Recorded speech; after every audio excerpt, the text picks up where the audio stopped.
in the network. We have 17 counselors in Maricopa County. There are 10 different centers in Arizona. We're the Maricopa Center, so we have 17 counselors in the Maricopa Center. We do no-fee counseling, one-on-one working with clients in all stages of their business, including working on SBIR proposals. We do training such as this. We do webinars. Pre-pandemic, we did workshops. Post-pandemic, I'm not sure what we're going to do, but we'll be doing something. And then we've got some tools and resources that we are able to provide to you on a no-fee basis. So this is all no-fee. And it's funded in part by the SBA, the federal level, and part by the state at the Maricopa Community College District or the community college districts. We have some special areas. Disaster loan assistance is at the top.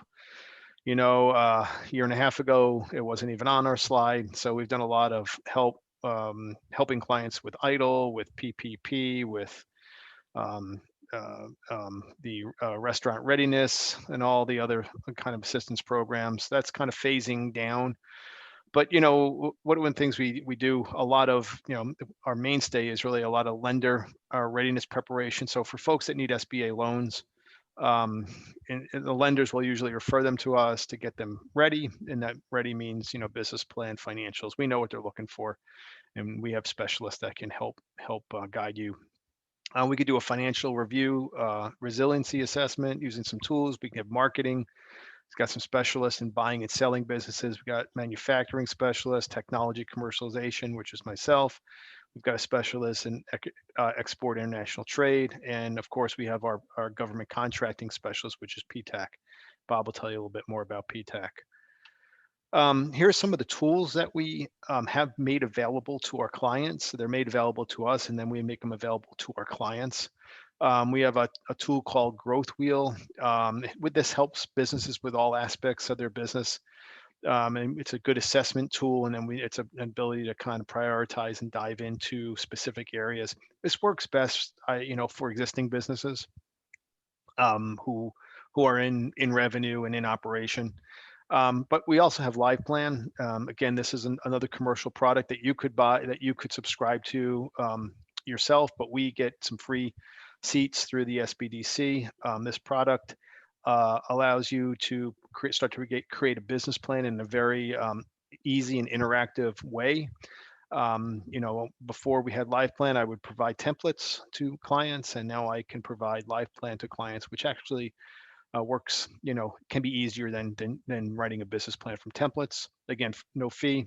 We have Profit Sense, which is a financial analysis tool. What you see here, SageWorks industry data. And this is a data set that's used by a lot of different tools, but Profit Sense uses it, and it allows us to do financial analysis. So if you come into us, an existing business, if you got financial information, we can plug it in, do ratio analysis, and kind of benchmark where you are regarding, relative to your competition in certain geographies, certain sizes. And then we got market research services. We got SBDC Net that does custom stuff for us, but IBIS World is really something that we work with a lot, especially on the front end of early stage companies running business plans, and really for SBIRs and STTRs when you need some validated market research. These reports are about $1,500 a piece on the street. We get them for nothing, and it's a really good deal. Work with us, and we'll give you access to IBIS World and provide the reports as you need. No fee. Bob, tell us a little more about PTAC. Sure, thanks, Lou. So Arizona PTAC, we are also a national organization, and we have counselors. I cover the southern part of the state for general government procurement work. We have a counselor out in Yuma, and we have 3 counselors and administrative staff that are based out of the Phoenix area. Just like SBDC, all of our consulting work is free to our clients, or no fee. I don't like to say free, but no fee. And because our work is paid for through a grant through the Defense Logistics Agency. All of our work with our clients is also confidential. you sign an agreement with us, we sign an agreement with you that we won't reveal what our counseling is unless you give us permission. In relation to, SBIRs, we provide assistance with DUNS, System for Award Management, and SBA business registration, all of which are needed for any SBIR application. What we do is we can help you research the appropriateness of your application for a topic. I will review your application for completeness, provide assistance with budget preparation, which is another requirement in SBIR work. And if you do get an SBIR, we can provide project management guidance. Now, the one thing I will not do is I will not write your application for you. That is something that, I think is best done by the applicant. But on the other hand, I do detailed reviews of my clients' SBIRs and provide them with, my opinion on how well their SBIR is put together and changes that I think, might be needed. So that's what we do. And, you can become a client of AZPTAC by going on the AZPTAC website and, getting registered as a client. If you're a client of SBDC, we do require that you also become a client of AZPTAC so that we can provide services to you. So that's kind of in a nutshell what we do specifically, in relation to SBIRs and STTRs. Okay, thanks, Bob. A couple of other quick things. The applications that I've done in the past, I've done work with individuals who have made application to the National Science Foundation, National Institute of Health, Department of the Air Force, specifically with the Air Force Works program. I just finished up assisting 3 clients that have turned in their applications for the Air Force Works SBIRs, which is due today. Done work with people that have turned in applications for Army, Energy, and Navy SBIRs. So I've done quite a few SBIRs. Terrific. Okay, we take a poll now, Esmeralda. We want to know about the status, or have you applied for an SBIR or STTR? And Esmeralda, if you'll flash the poll up. There you go. We'll leave it up there for a while, and then we'll provide she'll provide the results for all of us to view.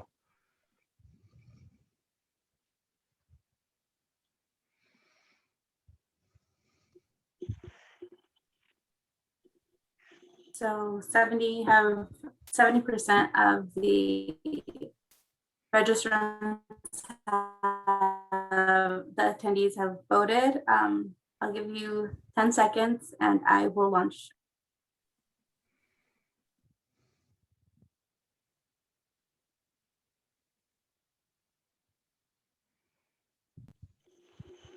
Okay, so we've got 1 awardee and the rest are considering SBIR or STTR. So terrific.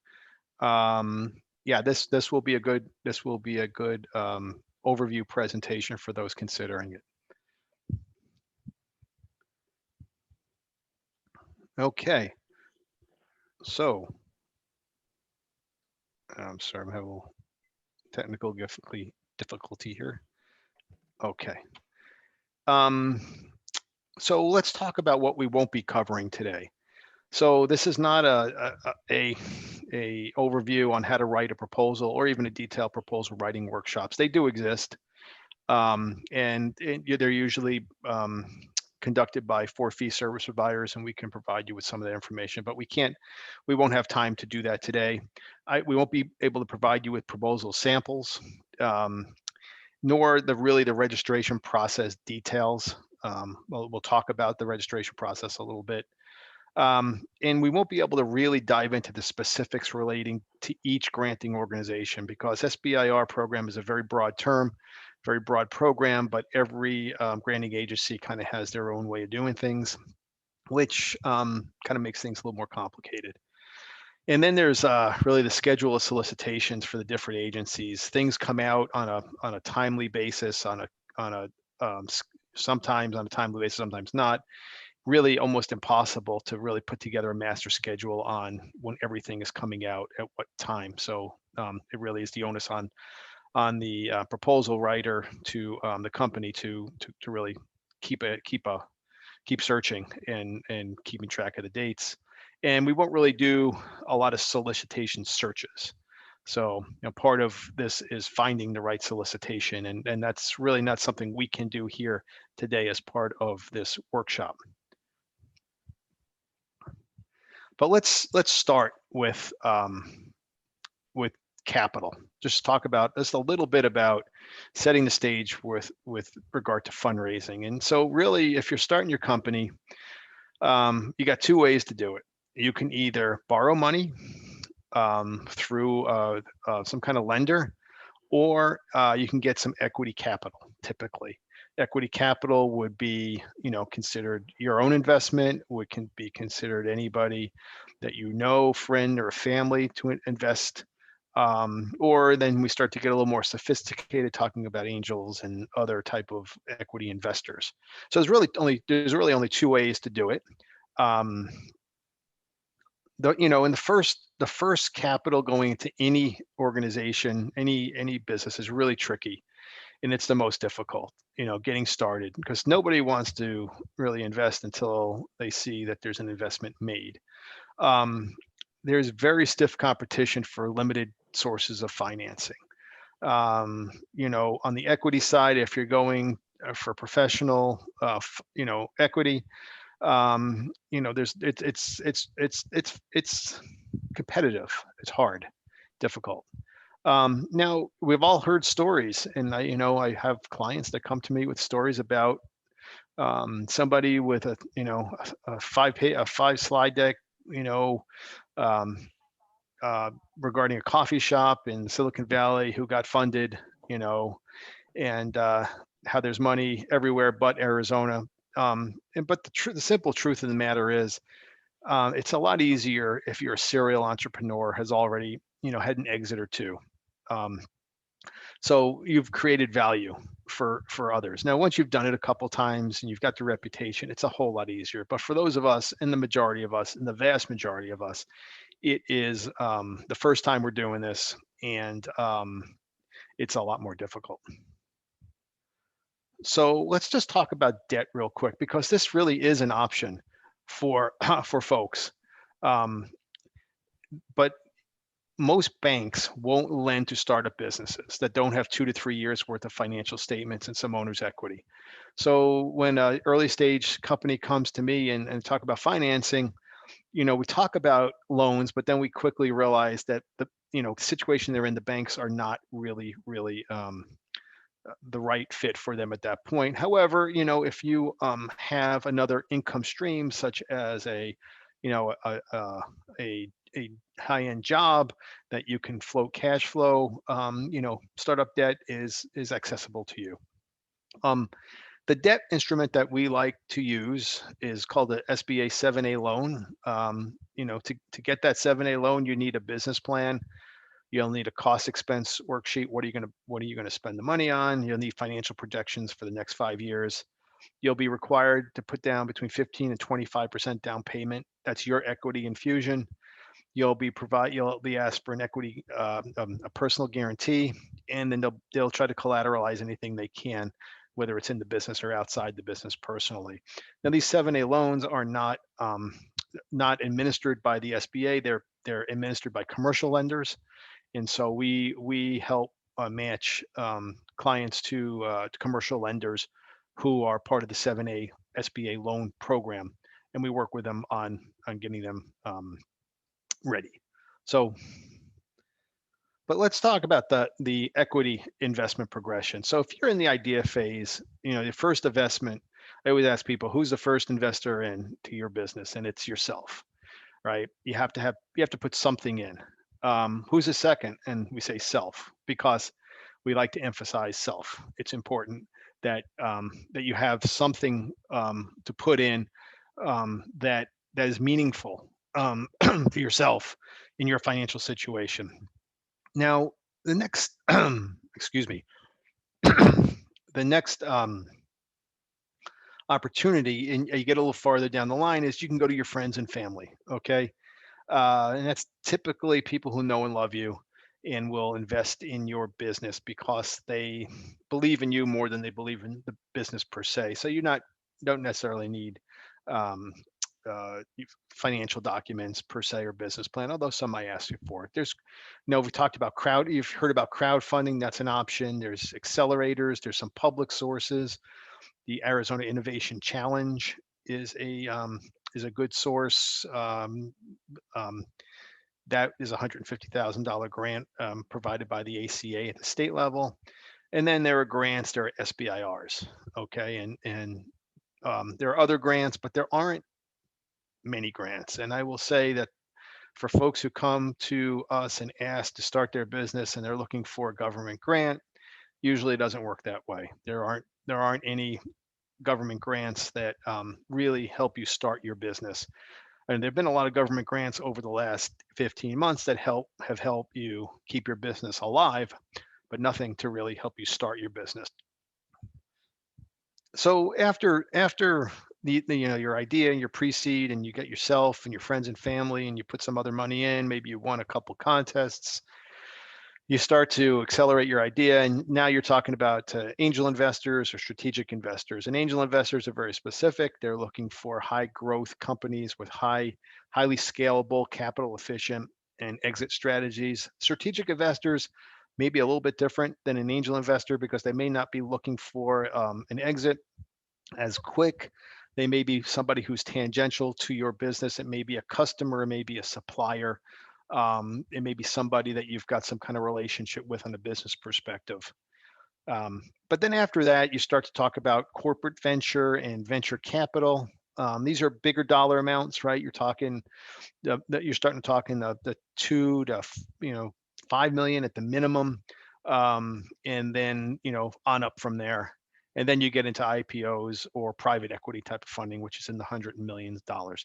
So this is kind of the progression. And I'd like to show the progression because the point here is SBIRs are really, this grant money, this non-dilutive equity money is really early on in the process. And it can help you accelerate your business with money that you otherwise might not be able to get. So why do investors like SBIRs?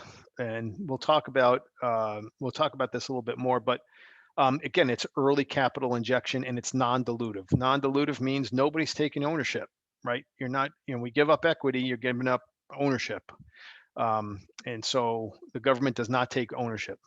There is a level of validation. So that's scientifically vetted, and it's vetted from a commercialization perspective. And the granting agency will have their own vetting process, but typically there are experts in the different fields that help rate your proposal and decide whether it's worth funding. And so that's good. I mean, investors like to see some level of validation, and the SBIR process does a pretty good job. It also de-risks the investment, right? So now I'm going to invest in something that's already had some money put in. The technology on a SBIR is you're going through, if it's a phase 1, you got a proof of concept at the end. If it's a phase 2, you've got a prototype. And so as an investor, money put in, but money put in spent wisely in a structured program provides lower technology risk for me as an investor. But on the other hand, I will say that simply receiving grants does not mean the company is a great investment when you get to the professional investors. Okay, so an SBI grant is good, on the scale of good to great, fair. It's a good thing. It's not going to open the door because the granting agency decided to give you $150,000. Not going to open the door to funding from the private sector. Let's talk a little bit about the program now. So that's kind of where it fits. Talk a little bit about the SBIR STTR program. I'll use SBIR because it's just easier to say than the two acronyms. So the program goals: stimulate technology innovation, meets federal research and development needs. It encourages participation in innovation entrepreneurship by socially economically disadvantaged persons. So there's a category for that. And it increases private sector commercialization of innovations derived from federal research and development funding. And that's really kind of, to me, that's the big the impetus here. It's the federal government funds a lot of research, basic research, and it's a good thing. This is applied research. This is the government trying to leverage maybe some of the funding they've already put into basic research to start to commercialize some of these innovations, right? Basic research, invention, discovery is really good. But at some point, if it's not commercialized, it can't really do the public the good that it was intended to. So when is there not a match? So, when are you not a good candidate? Applied research only, I talked about this. It's not for marketing, sales, or manufacturing. Like, I've got a product, I've already developed it, I just need money for marketing, I need to sell it, I need to manufacture it. Not necessarily, doesn't really fit. Really, the commercialization is not funded. The company really, after a phase 2, if you get that far, you're really required to go to non-SBIR sources to fund the commercialization of technology, going out to others for equity investment, finding that investment from the private sector. Certainly not for work already accomplished. It is for new and innovative research. So you can't really take something that you've already done and tell them you haven't done it, and then use the money to demonstrate that you've accomplished something that you have already had accomplished, right? That's kind of fraud, and they really won't tolerate that. And then one of the things, you may have a really cool thing, but if it doesn't align with the needs of an identified participating agency, there's not a lot you can do. And that really, many of the agencies are very specific about what they want. We'll talk about this in more detail. The NSF, on the other hand, on the other extreme, they're very broad, and they're broad categories, and you could always submit to the NSF. However, it's very, very competitive. So if your solution doesn't align with what the agency is looking for, there's not a lot we can do. Bob, you have any comment on that? Yes, one of the things that's really very important is that just exactly what you said at the end. A number of the agencies have specific topic areas that they're looking for solutions for. And if what you're doing isn't part of their topic area, it really doesn't matter how cool it is. It just doesn't fit into what they're looking for. Now, that's a little bit different, like you said, with National Science Foundation. They have very, very broad topic areas. And in each topic area, there's subtopic areas. So, they're looking for solutions to problems, but they don't give you a specific topic that they're looking for a solution for. The other thing, too, is the Air Force has a program called Air Force Works, where they have open topic. And basically, they're saying, show us what you got. We'll see if we're interested.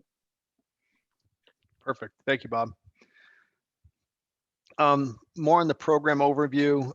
It's a highly competitive 3-phase award system. I'll show you the 3 phases. It's so federal agencies with more than $100 million in extramural R&D. So R&D budgets, big R&D budgets, are required by law, by this Small Business Innovation Development Act, to allocate a certain percentage of their budgets exclusively for small businesses. And that's where the SBIR money comes from. So it's a percentage of the bigger federal agency research budgets. So again, the benefit, non-dilutive capital, I'll say it again, just important for you to understand. Fund the agency cannot take an equity position or ownership of the firm. There's IP and data rights protection. Government can't share the data with anyone outside the federal government for at least 20-year period, beginning on the date of the award. And then there's direct follow-on phase 3 awards. And so this is unique to some of the agencies. I talked about commercialization, and I'm going to use the DoD, for example, is actually giving you a government procurement contract at as a phase, as what they would call a phase 3 award. So a little bit about the different programs, SBIR, STTRs, and I'll talk to you a little bit about the difference specifically because there's some subtleties there. But SBIR is 3.2%, STTR is 0.45%, SBIR is over 100 million, STTR's budget's greater than 1 billion. So not every agency has STTRs, but the big number here, and this is 2019. I apologize, I haven't been able to get 2020 numbers yet, even though it's 2021. You know how the government works. But big dollars, $3.2 billion in SBIR and 453 million in STTRs. The SBIR pot's a lot bigger than the STTR pot. And there were approximately 5,000 new awards to small businesses each year. Here are the granting participating agencies. I won't read them all to you, but the Department of Energy, NASA, NSF, NIH, where's the DOD, and I'll show you a little bit here. Okay, well, we'll get to that one. I'll show you the budgets for each of them, where the big guys are. But here are the subtleties between the SBIR and the STTR. One of the big subtleties is partnering. So on an SBIR, you can partner. STTR requires partnering with a nonprofit research institution, i.e. a university is the best example. So in an STTR, to do the proposal, you have to have a research partner. SBIR, you don't have to have a research partner. But I will tell you, it is in your best interest to have a research partner for the SBIRs. They typically like to see partnering with researchers that have done research or are well known doing research in your area. The principal investigator, so for the SBIR, has to be greater than 50% in the small business. And then in the STTR, it doesn't have to, the PI, the lead, doesn't have to be employed by the partner, by a small business.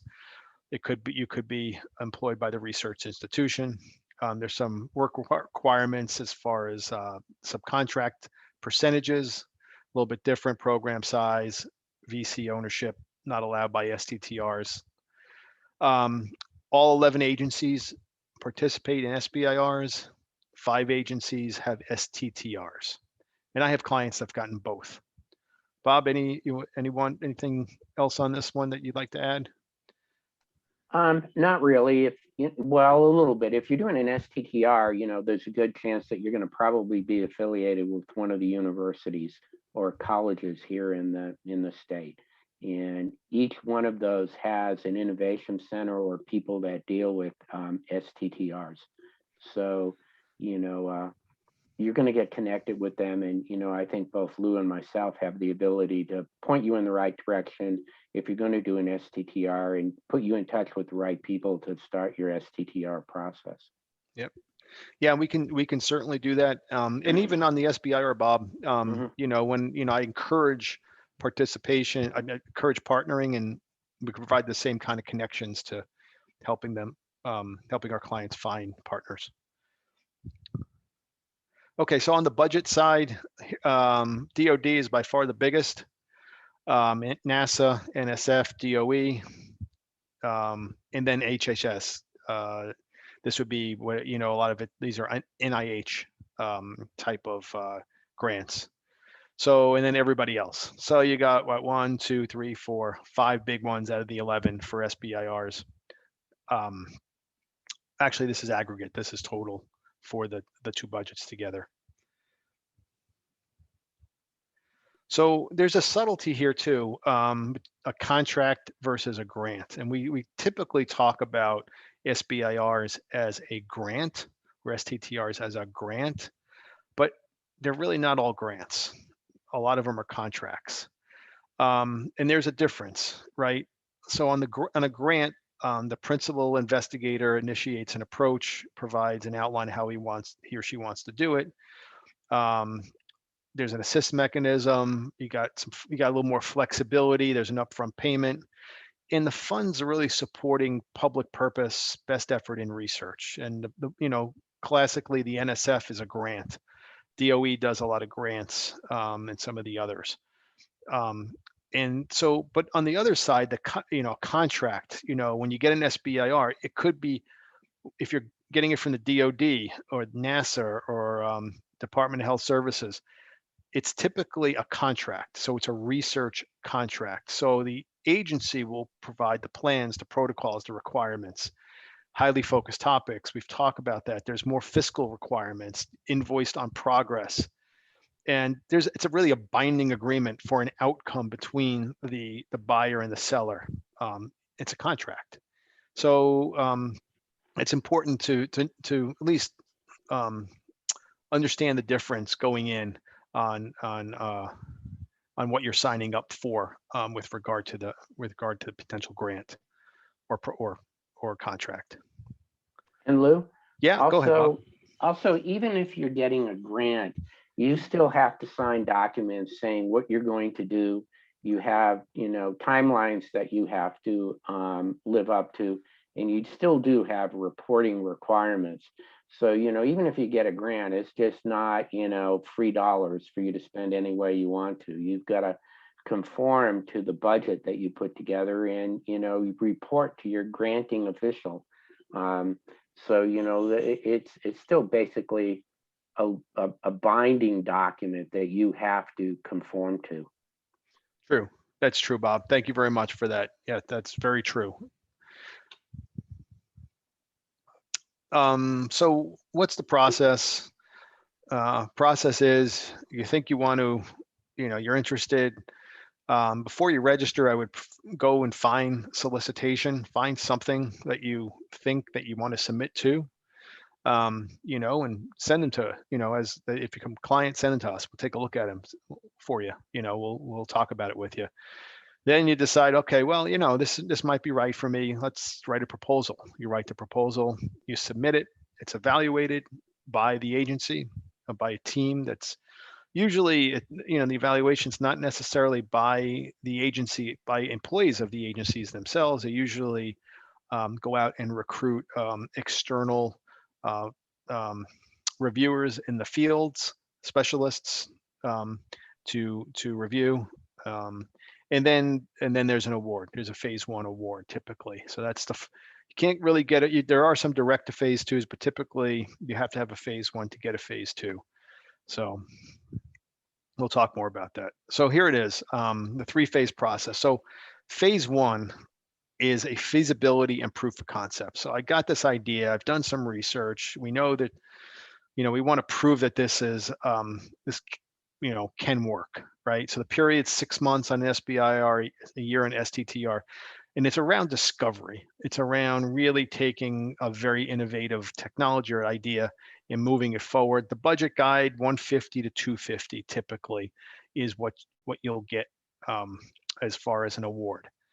Now, if you happen to get, you're successful, and I always encourage people, if they want to, clients, if they want to go to a phase 2, do it at the end of their phase 1 or towards the end of their phase 1, when they're starting to get results. You can go for a phase 2, and a phase 2 is usually about $1 million plus or minus 750, 1.25, but that helps you take your proof of concept and turn it into a prototype.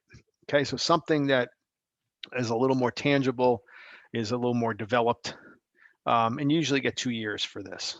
Okay, so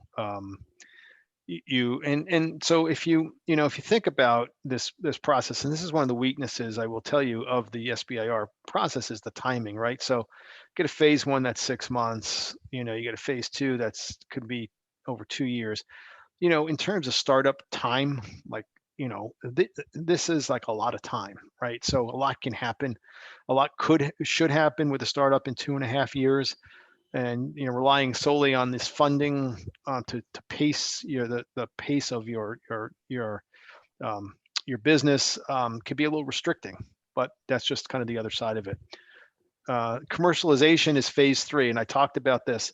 So it's either one, for example, NSF phase 3 is go out and commercialize it, find the funding, you know, execute on your business plan and you know, go make some money, go hire some people, pay some taxes. The DoD, on the other hand, give the other extreme, is a possible procurement. Most of the time, the DoD and some of these other agencies are putting the solicitations out for the phase ones because not for the greater good of the public, because it's a problem that they're trying to solve. And so the DoD at the end, if they move you from a phase one to phase two, you get to a phase two and you're done. It looks like you got a prototype that can be delivered, and they'll fund your commercialization with a procurement. Doesn't mean you can't go out and sell it commercially outside of the government, but having a government contract is a very nice way to get things started. Bob? And that's true. You know, one of the things that I see in some of the SBIR information that I get is that they'll list, you know, what your phase one award is. And again, you know, unless it's top secret, this is all public information. And then they'll list what your phase two award is. And then in phase three, the government will give you an idea of what the potential is for them to purchase, you know, what it is you're doing or what you're designing. And I've seen some of these phase three commercialization, you know, sort of prospectuses go up to like $45 million, you know, for that particular company or that particular, you know, prototype that you're designing. So, you know, it's a little bit different with DoD. And I also want to touch in on, you know, you're looking at time here. You know, if you're looking at SBIRs for startup money, you know, with like NSF, you're looking at a 6-month decision time frame before you actually get a decision from them. It can speed up or be longer depending upon the agency that, you know, you're applying for. True. But on the other hand, with DoD, you know, as a general rule, you're looking at DoD as your client, but also at DoD, they're also going to be looking at dual use. Do you have the potential in your commercialization plan for what it is you're designing to be used by the private sector? And dual use usually really helps out in your application. Right. So, and that's a good point. Those agencies don't want to bear the entire cost of the commercialization, and if it can be dual use, then you're spreading your costs, and it you know, it works out for everybody. So thank you, Bob. Go ahead. We have a question from Adam Jones. How can we find customers or end users to move onto phase two? No one seems willing to speak to us from SAPR. Who should be our military end user? So do you have a phase one award already? Yes. And who is it through?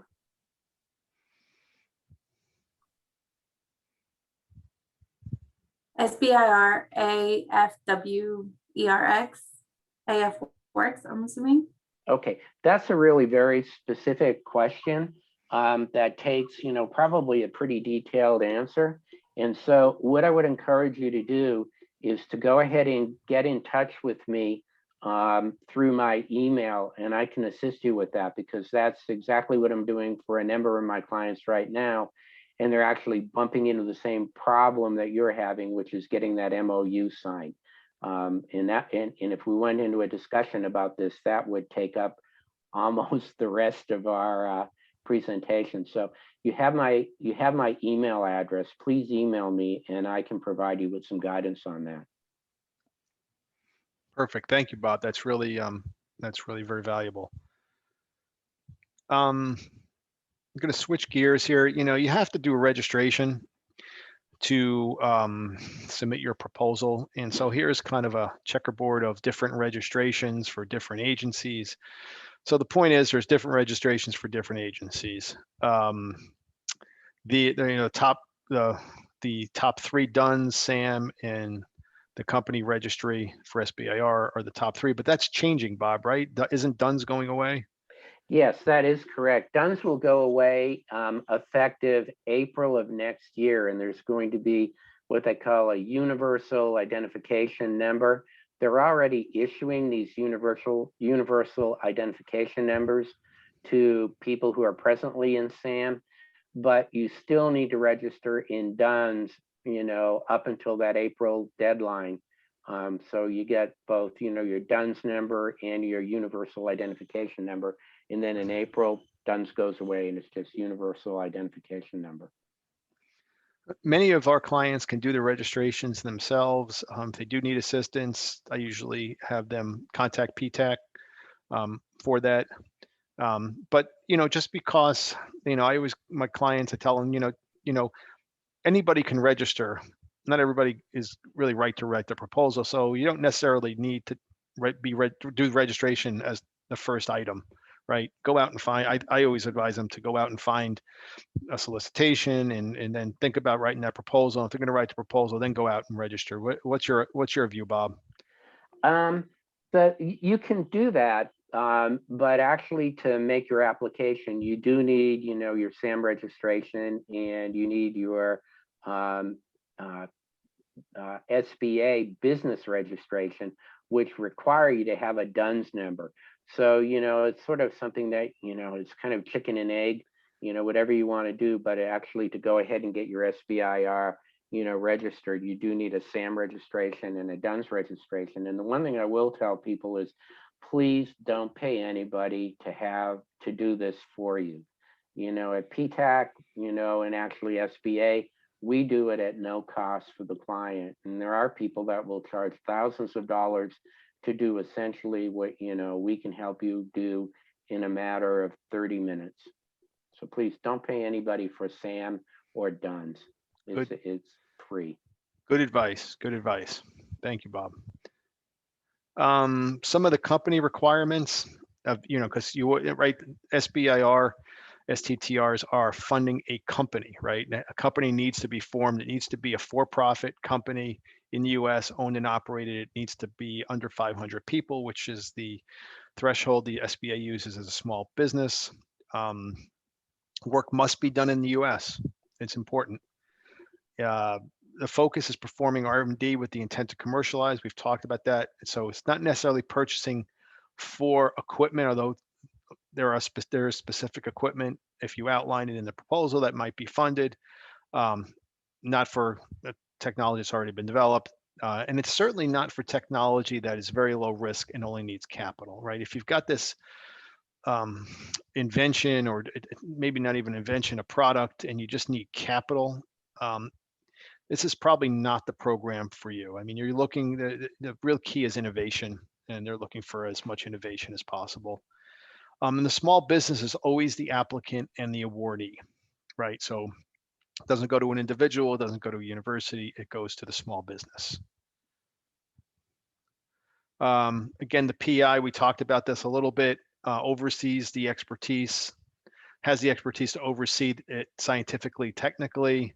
The expertise of the PI and the team are one of 3 evaluating factors, and they must be employed by the small business or partnering research institution with the STTR at the time of the award. A way to find topics. So you can, a couple different ways. One easy, the simplest way to start is to go to www.sbir.gov under funding, and then there's current topics, and you can do a topic search, and it will pull topics from all of the different agencies. So it's a kind of master search mechanism. But Bob, I know you have a lot of clients go directly to the agency websites. Is there a benefit to doing either? The agency websites are going to give you the details about the solicitations, but what I tell clients is that the SBIR, STTR website for the SBA is probably, a good place to start getting general information. But if you're interested in a specific agency, you go to that specific agency, and that will give you your topic search. And like you and I were talking earlier, Department of Defense puts out what they call BAAs, broad agency announcements, periodically through the year. And that will tell you the specific topics that they're looking for people to apply to. But this SBA site is really a good place to get started.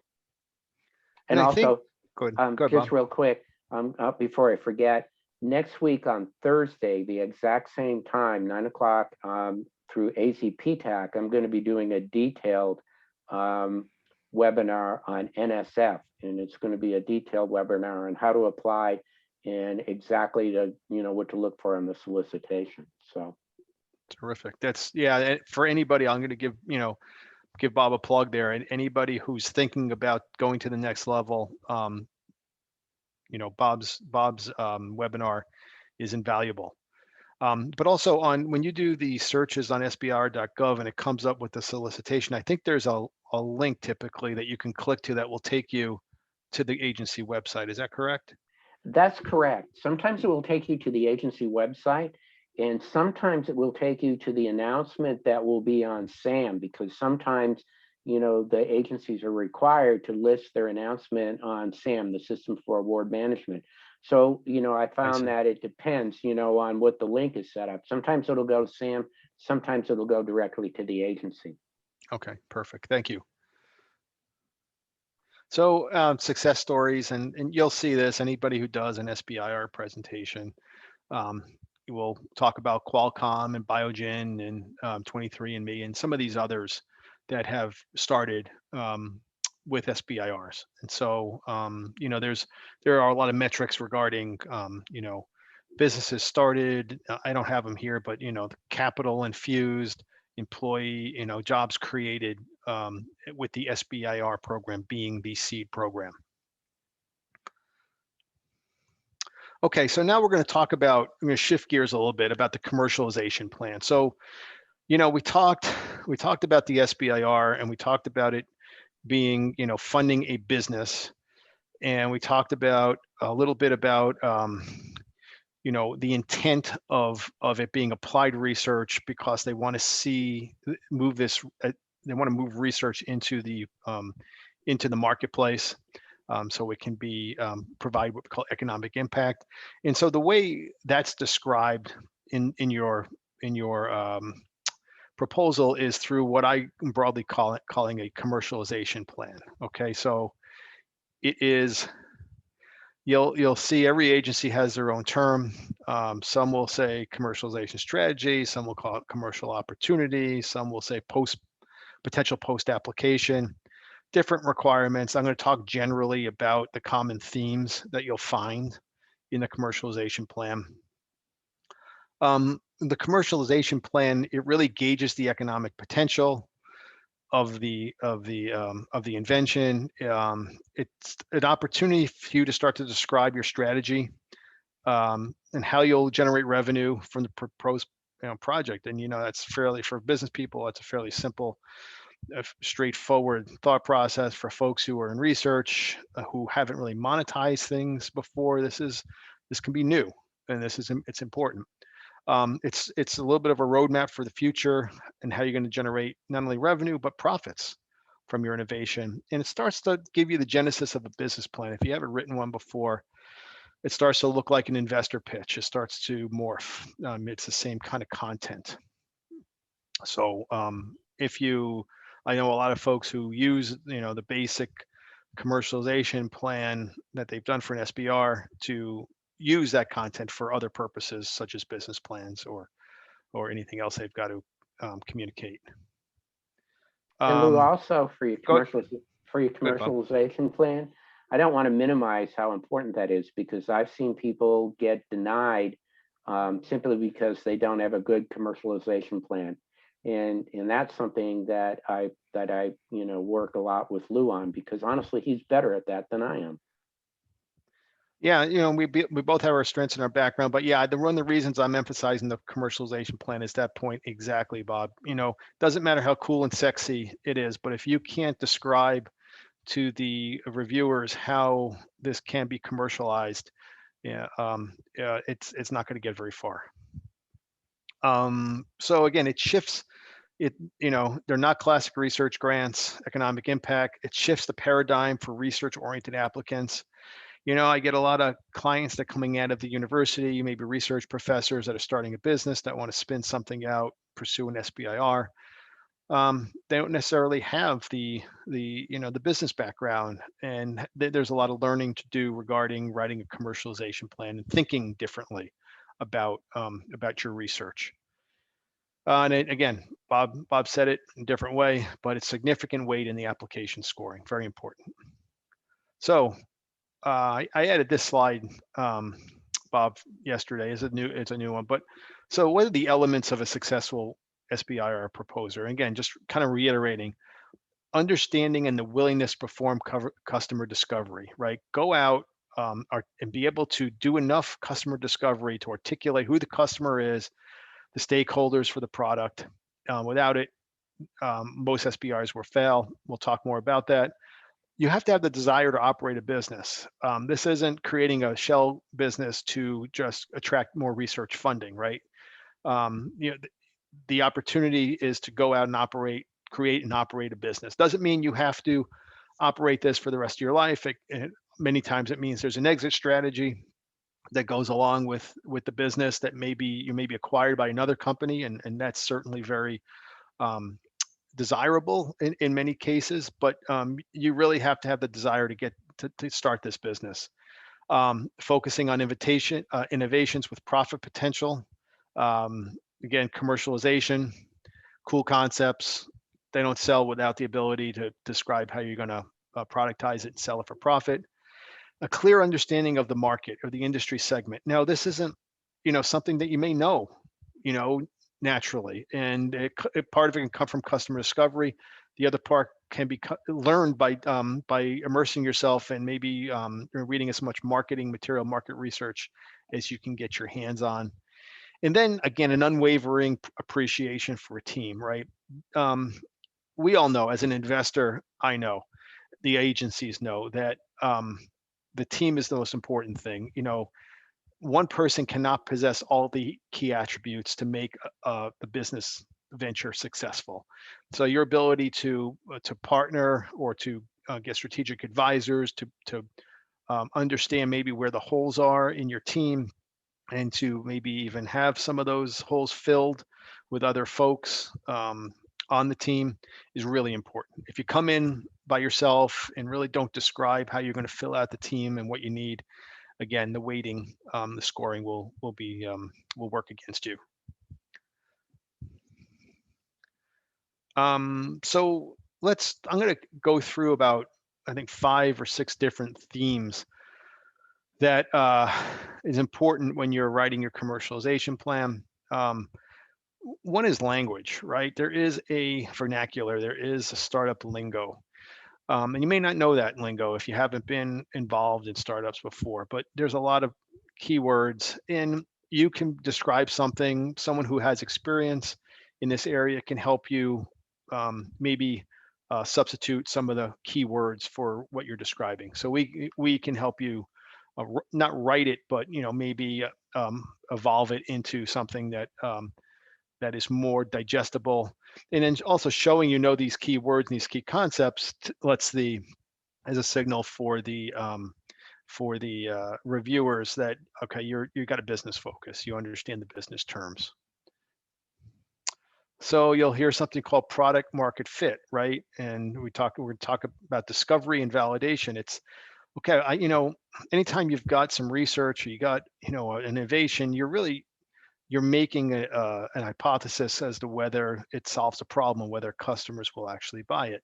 So the more exploratory work you can do, and it's called discovery, the more validation, turning that hypothesis into fact, or trying to support that hypothesis. And a lot of times when you go through the discovery process, you'll find out that maybe what you were thinking isn't exactly what needs to be delivered, and your customers and the market will tell you that.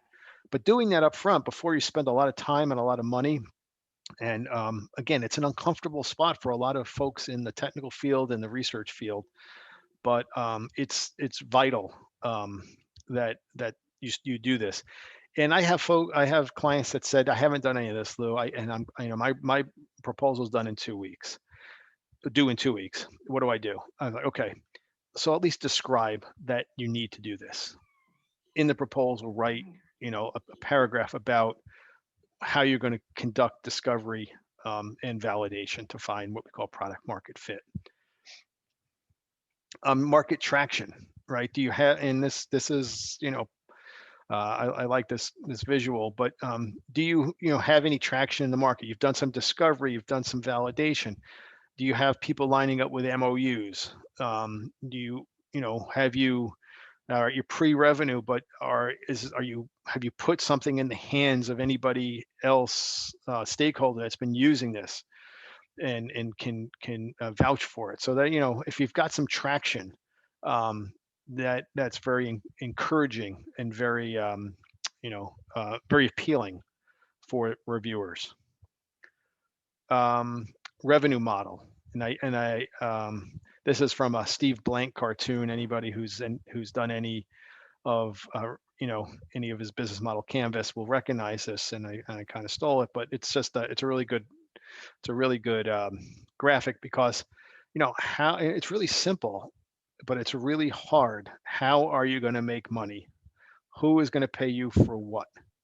Is it a product? Is it a service? Is it a combined product and service? Is it a subscription? What is the value? What is the business model? And you're early, right? If you're a phase 1, you're early in this. If you're a phase 2, you're still early, but you should be a little farther along. You may not know it exactly, but you can't ignore it, right? So again, it's a hypothesis. This is what I think my revenue model is going to be. This is what I think my business model is going to be. And as part of moving my business along, I'm going to go out and validate that. Mention it. It's important to discuss in the proposal. Market size. Okay, so measuring market size. How big a pie is there?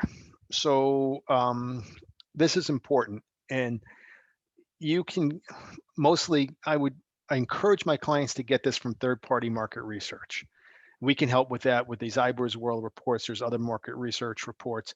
But if you can go and validate that the market size is $1.6 billion according to this third-party source, that's kind of what they're looking for. Have you done that market analysis? Do you know what the size of the market is? Can you validate it? What's the growth rate on the market? Is it a big market that's growing slowly? Is it a small market that's growing quickly? Those are both okay, but you got to be able to describe that. And then, is it if it's a small market that's not growing? Well, that's a little different. It's kind of nichey, and you got to start to talk about how you're going to dominate this smaller space. So very, very, very important. Don't leave it out. I would also recommend to clients that you not try to do a bottoms up estimate. Honestly, doing your own, trying to count noses yourself and trying to build it up to a market size number is not something you need to do for a phase 1 or a phase 2. As a matter of fact, it comes up with some really strange results. And I have folks that do this analysis and spend so much time, and they come up with a market size to 3 decimal places. And, first thing you think is, oh, how can you measure anything to 3 decimal places when it's an estimate? So yeah, go with the top level numbers, find a good source for those numbers, describe it, validate it. Competition, know what your competition is doing. You have to, there'll be a section, in your phase 1 and certainly in your phase 2 to talk about competition. If you make the statement that we're so innovative, we've got no competition, that's a huge red flag, because there's competition for everything. It may be not direct competition, it may be indirect competition, but you need to describe that and acknowledge it. The other way to look at it, if there's no competition in this space, then how validated is the space? Competition can be viewed as a good thing because it can validate the problem, it can validate the market. So again, do not be shy about mentioning your competition. Angels versus venture capitalists, follow on equity funding. So, as I talked about, part of the commercialization strategy is to talk about how you're going to commercialize this. In phase 3, for many of the granting agencies is how are you going to go out and bring this to market, and you're going to need investment, and you may not have investment lined up, and likely you won't, or you may be talking to investors, but if you come out and say, look, we're going to, after this SBIR, we're going to get $5 million from the venture capital fund, well, that's probably not going to happen. So if you work with somebody who understands the progression, who, there's angels in your locale, in your state, describe those angel groups, what they focus on, and that you're going to, maybe pursue angel investment from these particular, just knowing who they are, stating that you understand that it's important to raise outside capital is very important and go a long way. Okay, I'm getting towards the end here. So let's talk about lengths in phase one.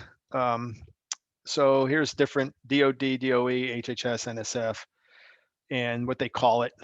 And the lengths, like in a phase one, so you got a page, 2 pages, up to 4 pages in NSF. So you got a lot to mention, not a lot of real estate. Okay, so you got to be very judicious about what you put in there. You can't put too much about, write too much on any specific topic. Got to make sure you cover all the bases, so it's short. For phase two, and I'm going to give you an example for National Science Foundation, you get 15 pages, excluding the letters of support.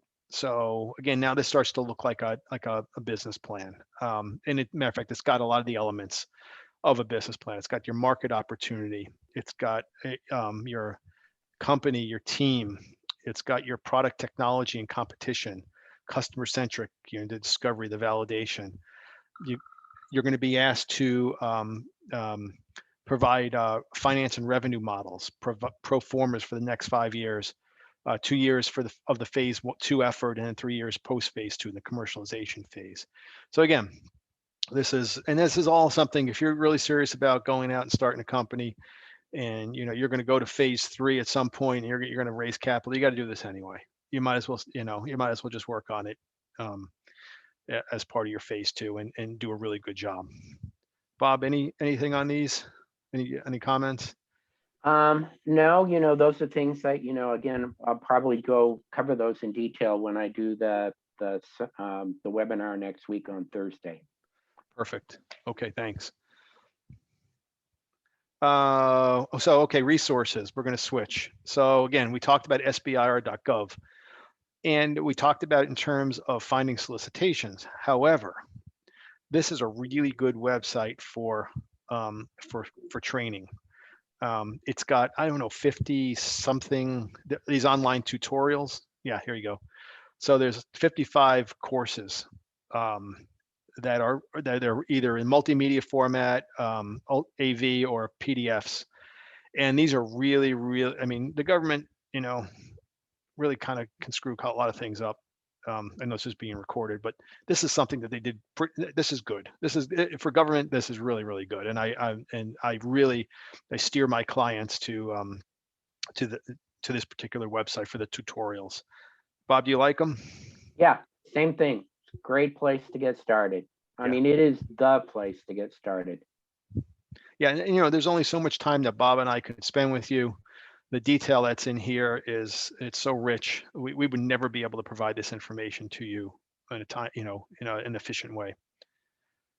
So again, resources, the SBIR.gov website, Bob being a PTAC advisor, me being an SBDC advisor. And if you're out of state, if you go out of state, there's PTAC and SBDC advisors that specialize in this in every state. So you can find them. We didn't talk about it, but there are third-party service providers, right? And, there are folks that want help or need help or can pay for help with writing their proposal. There are folks that'll do it, help you. We've got folks, Bob knows folks, I know folks that will help you do it. And the fee-based, I don't know, anywhere from $2,000 to $8,000. That's typically what I tell people, Bob. Is that? Mm-hmm. Yeah. And actually, some of the people that do it for a living also do it on a success basis. If they're not successful, you don't pay them anything. If they get you an award, that's where you pay them. And some of those fee-based people are also international. So I was actually contacted yesterday by a company out of India that wanted me to be a writer for them, and it's just not what I do. Yeah. So Yep. the other thing too, is a resource, SBIR and STTR winners. You're not competing against these people, and some of them, you know, you can ask them, how are you successful? You know, give me some tips, and you know, I would urge you to reach out. You can find SBIR, STTR winners on the websites for each agencies. Right. No, that's good. And yeah, you know, and also you can do it through local networking too, right? So in startup community, you know, you'd be surprised. You start talking to people about their journey and where they are, and then you say something SBIR, and they go, "Oh yeah, I won. You know, I got an SBIR way back when." You know, and you just you wouldn't know necessarily until you bring it up. And you know, a lot of folks are more than happy to help you. So I guess we'll end with some questions here, and then I'm going to talk a little bit about some upcoming SBDC things. Any additional questions that we can field? Esmeralda, anything in the chat? We have no questions yet. Let's see. No questions so far. Okay, well, and Esmeralda put there's up one. Esmeralda also put up the link for the webinar for next week too. So you can get that link from her or on the AZPTAC website. But go ahead with the question. I could send it to them in Okay. the email that I'll be sending. So we have a question from Mark Jones. What about IP protection? I did cover this in one of the slides, but yeah, you're 20 years, you're protected from an IP perspective. And the other thing too that I urge people is, you know, I urge them also to go out and, you know, get their own patents, you know, done. I mean, not that that's foolproof protection, but, you know, if you can patent your intellectual property or, you know, your actual, you know, property, I urge them to do that. There are some, we can call it some complications if you're working with a research agency or a university. So you've got some IP agreements with them also that you'll have to iron out.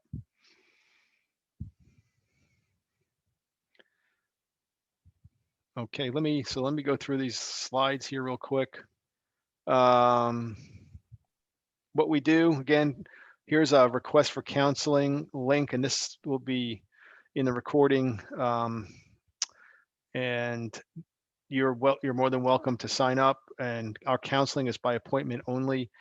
If you're a pre-venture, what I would call somebody who hasn't really started their business yet, or maybe just started, and you're thinking about an SBIR, when you request counseling, put SBIR in the notes. When you know, what that'll do is that'll have it directly come to me, because a lot of folks that are in the what we call pre-venture program will guide them through a self-paced just business course before they see a counselor. But if you want to talk about SBIRs directly, I'll talk to you, especially if you were on this webinar.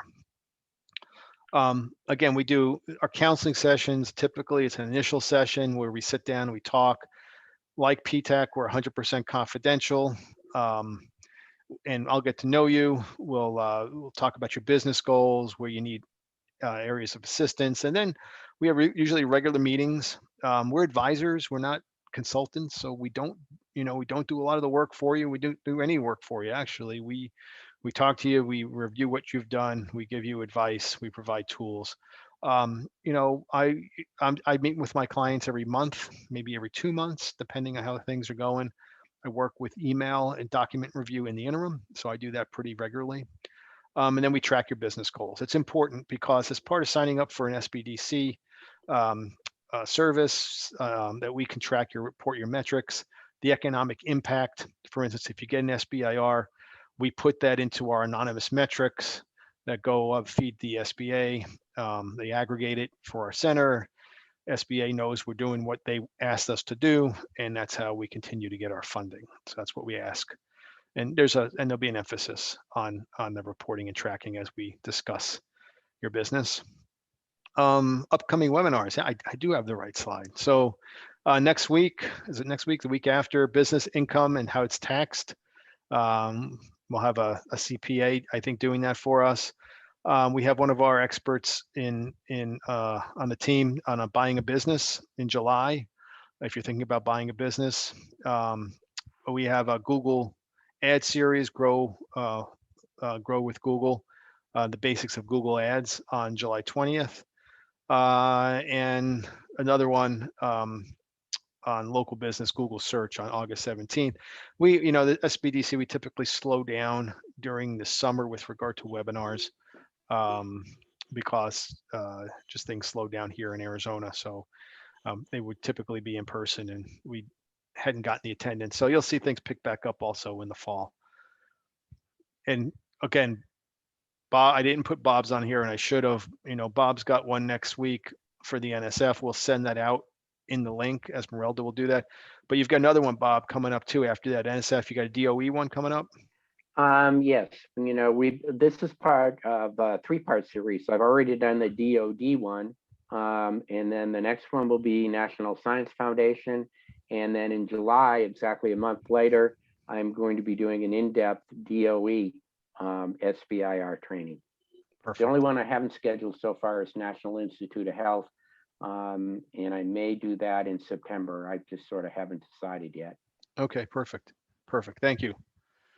Let's see. So again, follow us, Facebook, LinkedIn, our website. You'll see a bunch of COVID resources. There's a training events calendar. So if you want to keep an eye on what we're doing, there's always an updated calendar. Esmeralda does a great job of keeping it up. You've got our counselor, their biographies, so you can kind of tell who specialists in what areas you might be able to request a counselor should you identify one. And again, I want to thank you guys for joining us today.